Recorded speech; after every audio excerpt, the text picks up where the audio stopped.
President Abdel Fattah al-Sisi urges youth development and sports to boost human capital.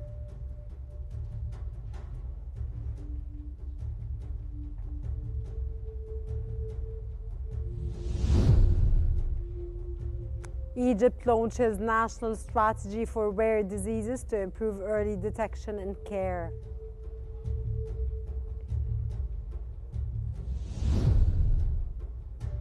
Egypt to issue more commemorative coins for Grand Egyptian Museum amidst high demand.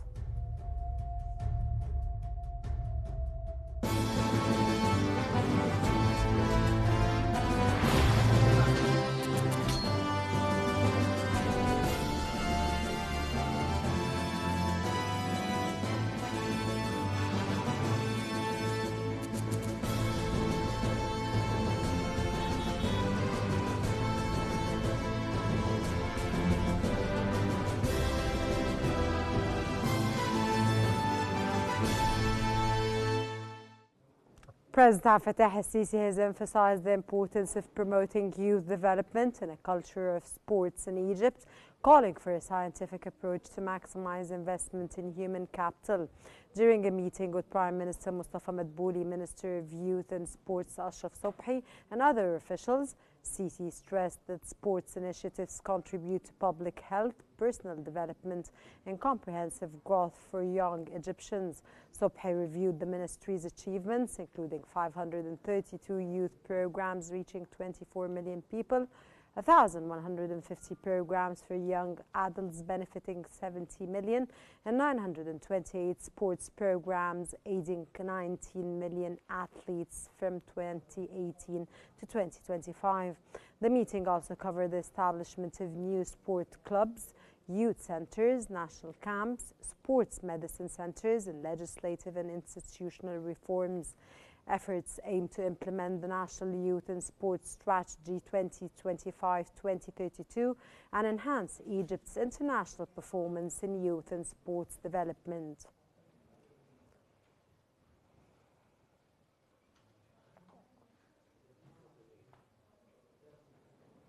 The Egyptian Red Crescent ERC has launched its 72nd humanitarian convoy Zaid al-Izza from Egypt to Gaza, delivering urgent aid to the Gaza Strip. The convoy includes 235,000 food baskets after 2 tons of flour, 1,900 tons of medical and relief supplies, and around 1,000 tons of petroleum products. This effort underscores Egypt's ongoing commitment to support the Palestinian people. Since the start of the crisis, the ERC has coordinated aid delivery through the partially open Rafah boarding crossing, sending over 500,000 tons of humanitarian assistance with the help of more than 35,000 volunteers. Egypt has also worked with 59 countries, facilitating 943 aid flights and 617 maritime shipments over 760 days to ensure continuous relief to Gaza.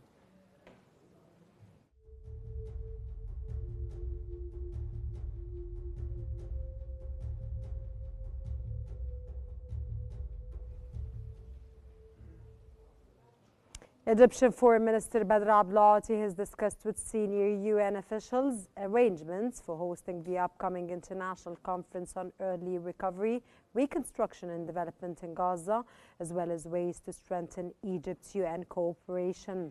During talks with UNDP's Abdullah al-Dardari and UN Humanitarian Coordinator Ramiz al-Akhbarov, Abdulati praised the UN's constructive role in promoting peace and sustainable development. He stressed Egypt's commitment to ensuring the Gaza Conference produces concrete pledges to launch immediate recovery projects and ease humanitarian suffering. The ministry reaffirmed Egypt's partnership with the UN in advancing regional stability and sustainable development amidst current political and economic challenges.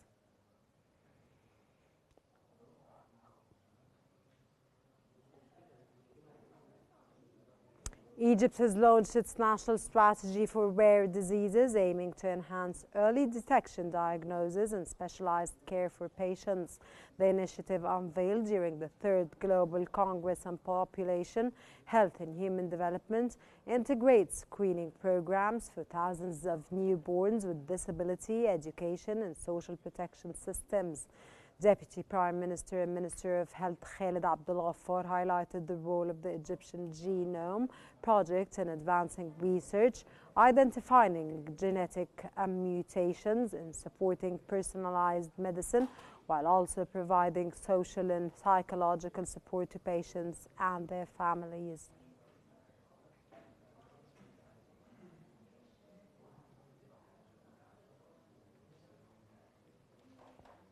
Egypt has achieved major public health milestones, with the World Health Organization (WHO) commanding that the country's disease eradication efforts in 2024.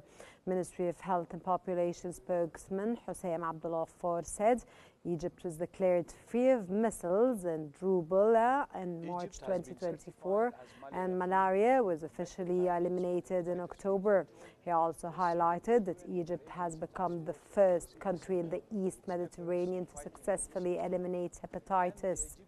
Abdul Ghaffar emphasized that over the past 5 years, Egypt made healthcare a priority as a national agenda, demonstrating significant progress in public health.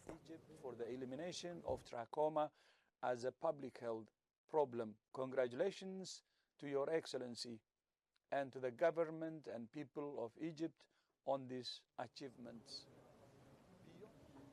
Egypt and Turkey's foreign ministers have met in Ankara for the Joint Planning Group JPG meeting aimed at strengthening bilateral ties ahead of the next high-level Strategic Cooperation Council HLSCC.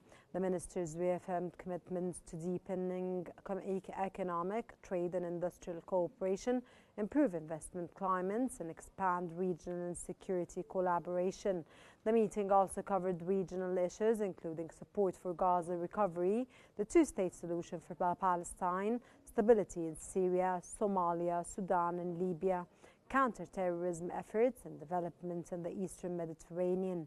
Both sides emphasized partnership with the United States in securing regional peace and highlighted cooperation on energy, transportation and regional connectivity.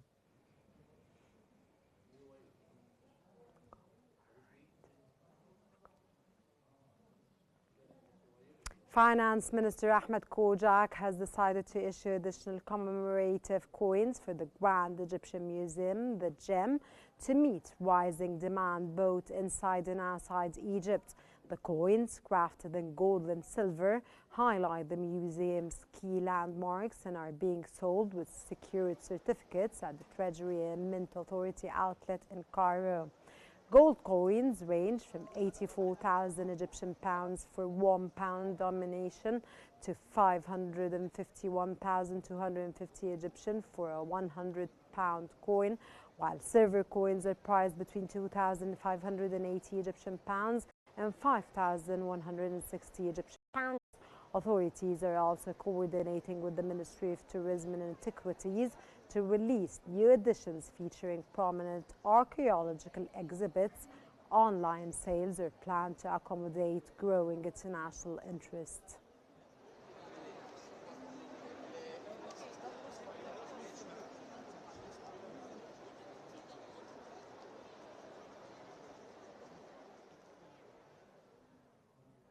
Egypt's Minister of Water Resources and Irrigation, Hani Swalem, has announced preparations to launch the second phase of the Water Jakar Applied Research Program with the Netherlands in early 2026. The program aims to advance innovative water solutions, enhance irrigation efficiency, and build on first phase achievements, including 3D surveying of barrages, destination of farm canals and improved pump station performance. Suhailem emphasized that the initiative supports Egypt's Irrigation 2.0 agenda and reinforces scientific cooperation with the Netherlands to strengthen water management and resilience to climate changes.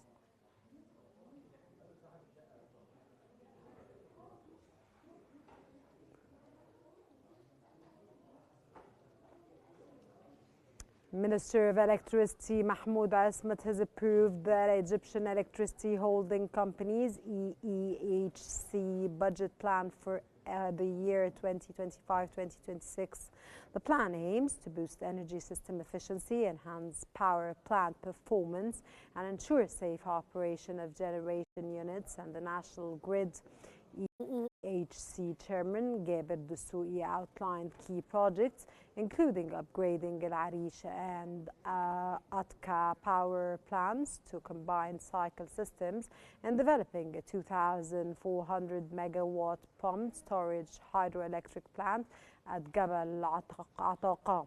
Total energy generation, including renewables, is expected to reach 267 billion kilowatts per hour, an 8.9% increase, while energy sales are projected at 259 billion kilowatts per hour, supported by 17.78 billion Egyptian pounds in investments.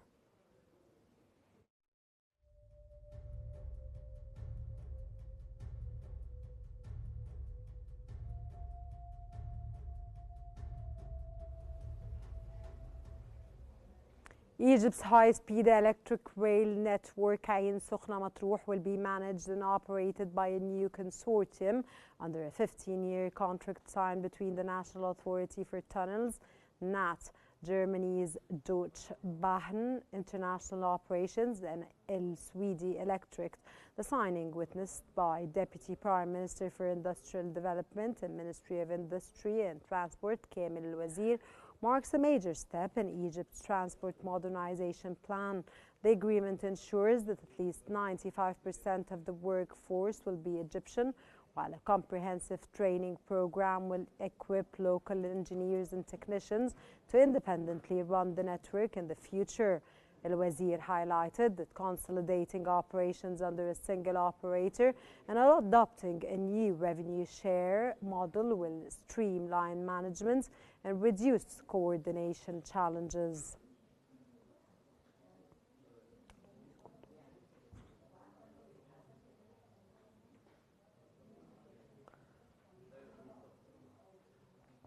The Egyptian General Petroleum Corporation, EGPC, and Italy's Eni have extended concession terms in the Gulf of Suez and Nile Delta to 2040, enabling full development of remaining oil and gas resources.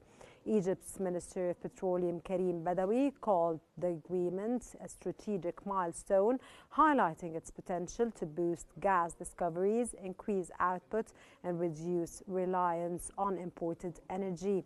The deal aims to boost output, reduce energy imports, and launch new explorations and drilling programs.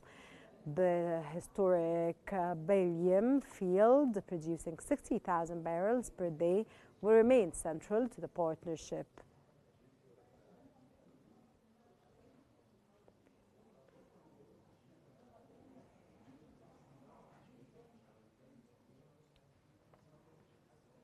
Deputy Prime Minister for Industrial Development Kamel El-Wazir has met India's Health, Chemicals and Fertilizers Minister Jagat Prakash Nada to discuss boosting cooperation in industry and transport.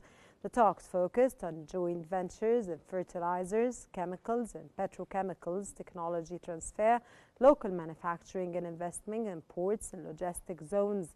Both sides emphasized expanding bilateral industrial collaboration and removing obstacles to strengthen Egypt and India as regional industrial and logistical hubs.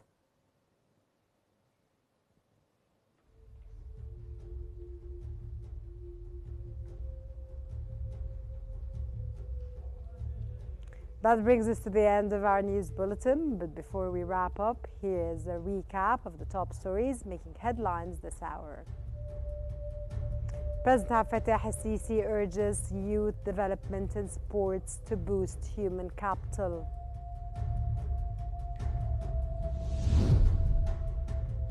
Egypt launches national strategy for rare diseases to improve early detection and care.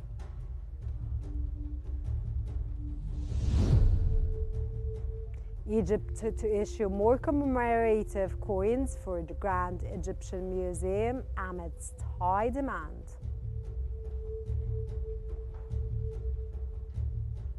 For more stories and live updates, follow Qnews on YouTube, Facebook, X, Instagram and TikTok at QNewsEG. From all of us here, thank you very much for watching and stay tuned for more news and analysis on Qnews. Thank you for watching.